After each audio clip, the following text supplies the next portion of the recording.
Hello, my name is Benjamin Barron, and this is my project. This is the abstract for my project, and this is Form 7.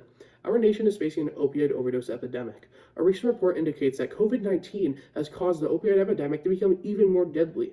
Nearly 1 in 3 people know someone addicted to opioids. Death due to opioid overdose affects people of all backgrounds and ages. People can get addicted even after one prescription. Many opioid users are highly functioning individuals who try hard to overcome their addiction. They go in and out of rehab, and all it takes is one overdose that kills them, leaving behind a family in anguish. These people had died from pain medications in hospitals. And one case is a nurse that turned off alarms because she was tired of listening to the beeping sounds. The treatment of opioid overdose is a medication called naloxone. Naloxone is an antagonist of the opioid in the brain. Naloxone is extremely safe. It is administered by first responders, and it is even available in schools. So why do people continue to die due to opioid overdose? The problem is that someone needs to find the victim, recognize that they are overdosed, and then have naloxone available to administer it to them. The solution is what my project is about. I would like to design and construct a device that would rapidly auto-deliver naloxone in case of an accidental overdose. Research that has already been conducted says that the medication naloxone exists and is currently being administered through injection or through the nose. But there is no current device that is available for the automatic transdermal delivery of naloxone. In the first phase of this project, I formulated a transdermal naloxone and assessed absorption by using high-performance liquid chromatography. I concluded that the naloxone was absorbed best when it was administered via microneedle arrays. I also demonstrated that the Arduino microcontroller was able to detect bradycardia, send a message to the screen, and if there's no response, engage a solenoid to push down a platform. My device has other applications. It can be used to automatically treat allergic reactions, low sugar and diabetes, or seizures because it bypasses the need to rely on humans.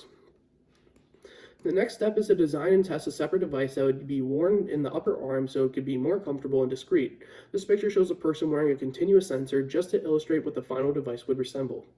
This phase of research involves determining the best shape of needles and needle array platforms to pierce the skin in an effective and consistent way.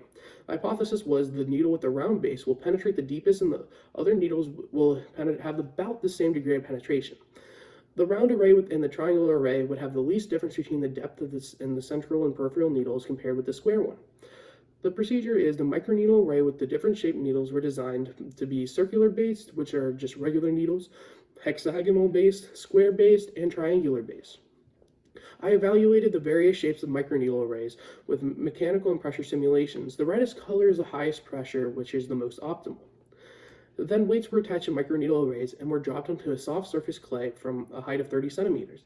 The degree of penetration of the central needles was measured with digital calipers. The trial was repeated 50 times with each needle shape.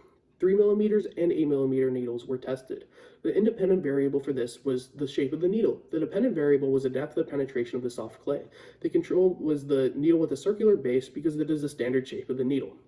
The constants are that all the arrays are made from the same material, all needles were dropped from the same height, and the same weight was placed on top of the needles. All needles were the same length as well. The same calipers were used to measure the depth of the penetration of the needles, and these are the results of the 50 trials for the 3mm needles. Statistical significance was determined using a one-way ANOVA with a p-value of less than 0.05. There is no statistically significant difference between the mean penetration of the needles with a circular and hexagonal base. There is no statistically significant difference between the mean penetration of the needles with the square and triangular base. But there was a statistically significant difference showing that the needles with the circular base and hexagonal base penetrated deeper than the ones with the square and triangular base. While doing the test with 3mm needles, I realized that the length is very short and it may be hard to discern small differences in the degree of penetration.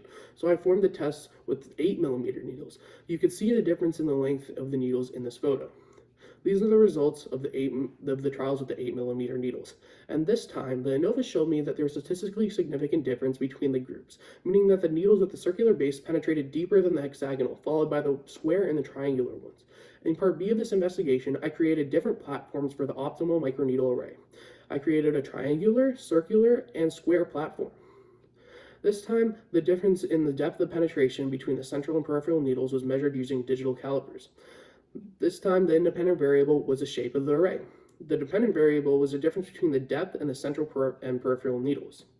There was no control because there was no standard for a microneedle array, and the controlled variables were that the diameter of the circle equals the length and the height of the triangle, which equals the length and the side of the square, which would give about the same area for each one, eliminating another variable.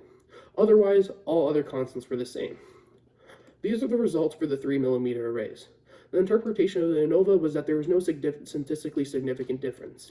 And these are the results for the 8mm arrays. For the interpretation of the ANOVA, there is no statistically significant difference between the circular and triangular arrays, but there was a statistically significant difference between the circular array and the others. My physical spring test was to see if the force of the spring is suitable for the injection process, which consisted of multiple steps.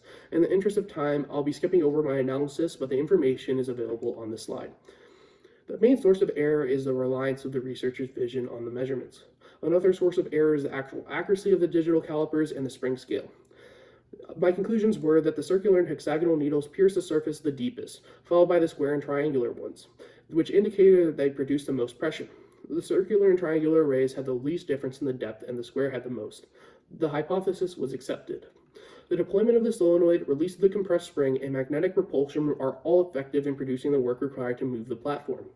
For future research, I would like to program the device to connect via Bluetooth and add the ability to interpret results from an oximeter and cupometer. I would like to test the device on animals and maybe humans. I contributed the entire idea of creating the device. I designed the procedure, including determining the variables to be tested. I performed all the physical testing of the arrays, collected the data, determined the best statistical method to evaluate the data, and interpreted the results.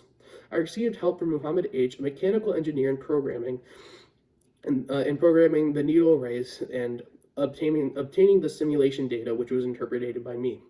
I did this because I didn't have access to a professional software this year because of COVID-19.